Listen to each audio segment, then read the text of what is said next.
Back, the race for the Republican nomination for governor all comes down to this. Tomorrow is Election Day. Candidate Thomas Wright joining me now live in studio. Thomas, good to have you on the show. Thanks for being here. Oh, it's great to be here with you, Glenn. Thanks. Okay, one day out. How are you feeling? I feel great. I'm ready to go closer? the distance. I want to go all the way to November. I'm excited about this. Talk about the campaign. How's it been for you? Oh, what a campaign. I mean, I got in on January 2nd, so about 5 months of full campaigning, 3 of which were the pandemic. I was locked up at home.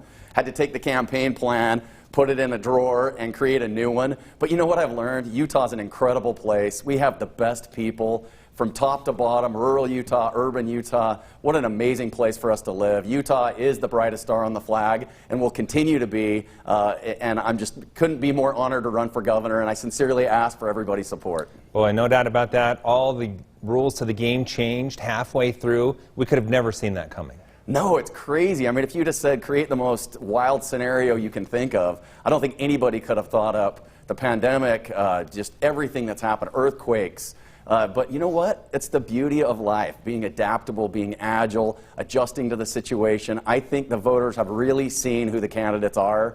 I've been honored to be a part of this, and I'm so thankful for all my support, and I'm looking forward to seeing the results tomorrow. All right, let's talk a little bit about the latest trends. You got to the primary ballot via signatures. You were the first one to turn in signatures and get on that way.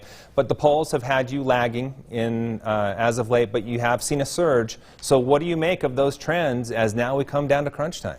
Well, you know what? I'm not a big believer in the polls. We know that we have a lot of support out there, and this has from day one been about getting out our message and making sure people get to know Thomas Wright.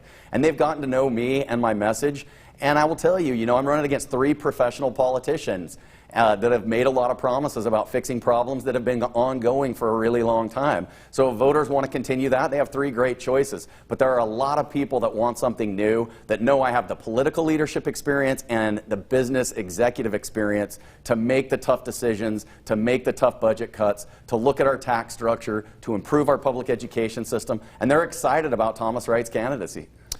A lot of voters may be still sitting at home with that ballot sitting on the counter. Here we go. It's the last chance. You can still get it postmarked by tomorrow. What do you say to those final voters out there? You got to choose the right. Vote right. That's all you got to do. Look, the most dangerous day in a business or in a state or in any organization is the day you have success. And the reason it's the most dangerous day is because it's easy to rest on your laurels. It's easy to become complacent. Leadership turns into cheerleading. People start patting each other on the backs and congratulating each other. Utah's the greatest state in the country because of its people, and we need to elect a governor that's not just somebody who wants to continue the status quo, but wants to build on our successes. Who leads us is a lot less important than what leads us. I'm running for governor because I know the what of Utah. It's self-sufficiency, it's hard work, it's making the difficult decisions, it's making sure that our children have a first-class education. I'm from the private sector. I have plenty of political experience to hit the ground running on day one. And I know under Governor Wright, Utah will have the best decade that it's ever had. And I look forward to being Utah's next governor. All right, we're going to have to end on that note. Choose the right. It kind of seems like maybe I've heard that around here somewhere before. I had to do it at least once, Glenn, on your show. It was my only chance. So there we go. Thanks for joining us, and we will watch how this all plays out tomorrow. It's going to be an exciting day, although we're going to be pushed off with results much later than usual. Thanks for being here. Thanks, Glenn. All right.